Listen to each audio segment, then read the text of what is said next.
এগুলো অনর্থ। আল্লাহ রাব্বুল আলামিন কালামে পাকে বলতে পারেন, ওয়া মিনান নাসি মান ইয়াশতারি লাহওয়াল হাদিস ওয়া মিনান নাসি মান ইয়াশতারি লাহওয়াল হাদিস লিয়ুদিল্লা আন সাবিলিল্লাহ।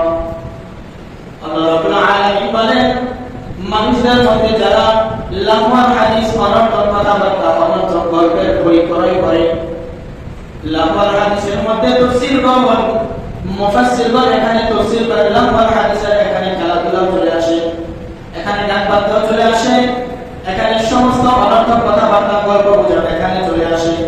সামনে খেলা আসতেছে, বিশ্বকাপ খেলা, এখন থেকে তার প্রস্তুতি নিতেছে, বিভিন্ন অর্থ খরচ করতেছে, বিভিন্ন জায়গায় বড় বাজেট লাগায়, টাকা খরচ করে, লাগায় না? বাজেট লাগায়, বিভিন্ন আয়োজন করে, যতদিন খেলা চলবে ততদিনের জন্য। এগুলো সম্পূর্ণ হারাম। আপনার প্রত্যেকটা টাকা আপনি ব্যয় করতেছেন, হারাম পথে আপনি ব্যয় করতেছেন। প্রত্যেকটা টাকা, প্রত্যেকটা অর্থের, প্রত্যেকটা সময় আপনার শক্তির আল্লাহর নিয়ামতের প্রত্যেকটা জবাবদিহি করতে হবে।